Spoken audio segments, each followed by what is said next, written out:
صلی اللہ اللہم صلی علی محمد وآل محمد۔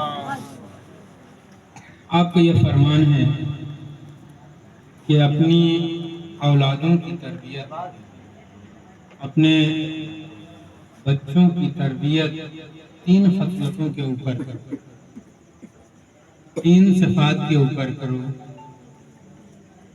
اور پہلی صفت کیا ہے؟ حب النبی۔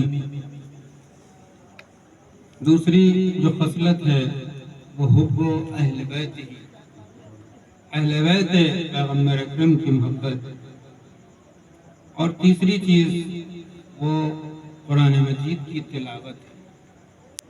یہ تین خصلتیں وہ ہیں کہ جن کو معیار بنا کے ہمیں اپنے بچوں کی تربیت کرنا ہے۔ ادبوا اولادکم علی ثلاثۃ خصال، حب النبی وحب اہل بیتہ وقراءۃ القرآن۔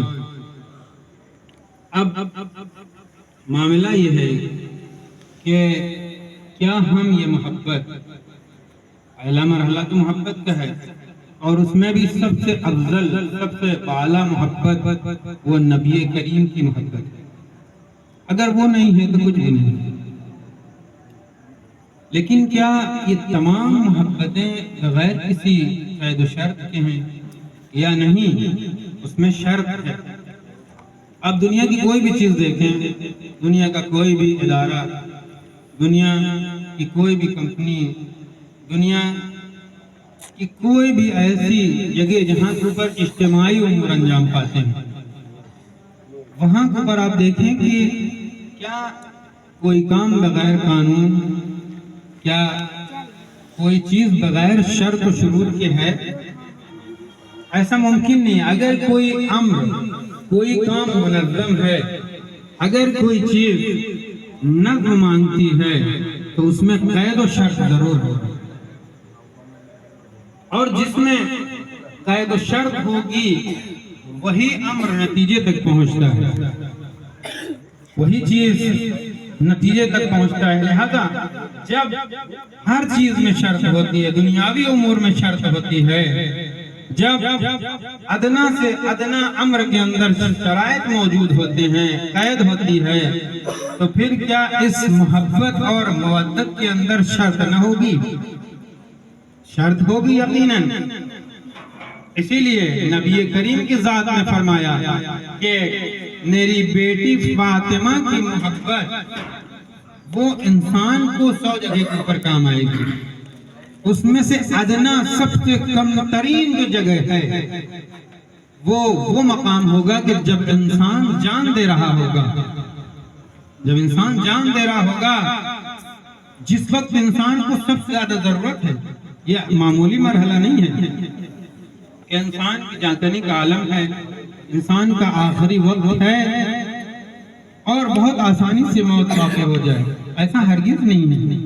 انسان کے ایمان کے اوپر ہے کہ آپ خود سنتے رہتے ہیں، روایتیں یہ بتاتی ہیں کہ مومن انسان کی جو روح ہے بالکل اس طریقے سے فرشتہ موت قبض کرتا ہے جیسے ایک پھول کی خوشبو کو سونگھی جائے، بہت آسانی سے اس کی روح پرواز کر جاتی ہے۔ لیکن وہ انسان کہ جو اس مرحلے میں نہیں ہے، اس مرحلے سے خارج ہے، اس کی روح کی مثال کس چیز سے دی گئی ہے؟ اس کے قبض روح کی جو مثال دی گئی ہے، ایک خاردار درخت، کانٹے کا درخت ہو، اس کے اوپر ایک ریشمی کپڑا ڈال دیا جائے اور اس کو کھینچا جائے، جس تکلیف اور جس طرح سے وہ کپڑا اس کانٹے سے جدا ہو رہا ہے، بالکل وہی کیفیت ہے ایک وہ انسان کے جو ایمان کے مرحلے میں داخل نہیں ہے، اس کی روح اس طرح سے قبض ہو۔ لہذا انسان اس مرحلے میں محتاج ہے کہ کوئی ہو کہ جو بڑھ کر سہارا دے سکے۔ नबी करीम फरमाते हैं घबराने की जरूरत नहीं है। अगर तुम्हारे दिल में मेरी बेटी की मोहब्बत कायम है, अगर मेरी बेटी की मोहब्बत तुम्हारे क़ुलूब में रासिख है तो तुम्हें घबराना नहीं है। वो बढ़कर तुम्हें सहारा देंगे, वो तुम्हें बढ़कर सहारा देंगे। लिहाजा इंसान कैद शर्त के साथ किसी मरहले में आगे बढ़ेगा तो नतीजा पाएगा, वरना नतीजा नहीं मिलेगा। तो जहाँ के ऊपर मोहब्बत का तकाजा है या हुब्बुन नबी, तो वहाँ के ऊपर यकीनन कोई ना कोई शर्त होगी। ऐसा नहीं है कि कोई शर्त ना हो। तो जब हमने जायजा लिया तारीख का, किताबों का, रिवायतों का, तो वहाँ के ऊपर जो पहली शर्त मोहब्बत के लिए उलमा बयान फरमाते हैं वो ये है कि इंसान की जो मोहब्बत है वो खुदाई होनी चाहिए, खुदाई होनी चाहिए। अगर मोहब्बत खुदाई नहीं है तो कोई फायदा नहीं है। यानी अगर किसी से आप मोहब्बत कर रहे हैं तो वो खुदा के लिए होना चाहिए। और जुमले भी रिवायत के बताते हैं, मन अहब्बना लिल्लाह, मन अहब्बना लिल्लाह नफ़अहु अल्लाहु ज़ालिक। अगर कोई खुदा के लिए हमसे मोहब्बत करता है तो उसको उसकी ये मोहब्बत फायदा पहुंचाएगी, उसकी ये मोहब्बत उसको फायदा पहुंचाएगी। और इसके बाद जुमले हैं वमन अहब्बना लिगैरिल्लाह। अगर कोई गैर खुदा के लिए हमसे मोहब्बत करता है, हमसे मुअत्तद करता है, तो फिर इन्नल्लाह यफ़अलु मा यशा, खुदा फिर वही करता है कि जो इंसान चाहता है।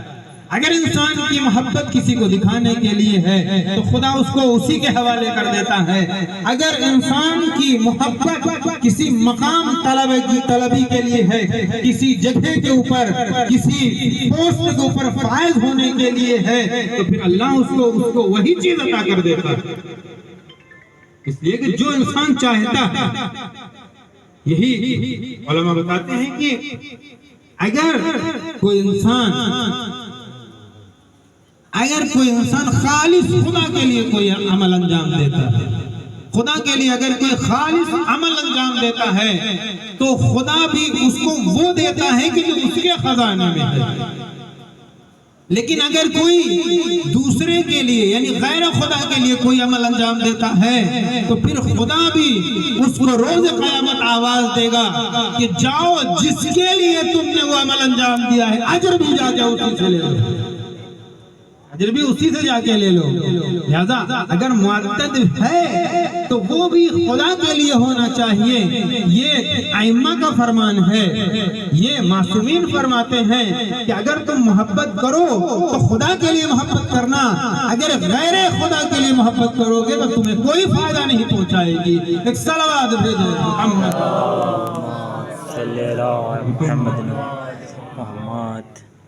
खुदाई होनी चाहिए और इस मतलब के ऊपर शहादत भी मौजूद है, तारीख में वाक़यात भी मौजूद हैं। और बगैर मिसाल के, बगैर तारीखी शाहिद के अगर कोई चीज पेश करूं तो उसका कोई फायदा नहीं होगा। नबी करीम की खिदमत में एक बच्चा है। आप देखें कि बच्चे अलग अलग एतबार से वो अलग अलग ज़हानत के मालिक होते हैं। ऐसा नहीं है कि सबकी ज़हानत एक जैसी हो, एक होशियार है तो दूसरा भी होशियार हो। मुमकिन है कि एक बहुत होशियार हो, एक हो सकता है कम ज़हन हो, ये भी मुमकिन है कि सारे के सारे ज़हीन हो। कोई चीज़ गैर मुमकिन नहीं है। नबी करीम की खिदमत में एक बच्चा है। नबी ये बताना चाह रहे हैं कि देखो, अगर तुम्हें किसी से कुछ सीखना है तो उसकी उम्र न देखो बल्कि उसके इल्म के ऊपर जाओ। ये देखो कि वो इल्मी एतबार से कितना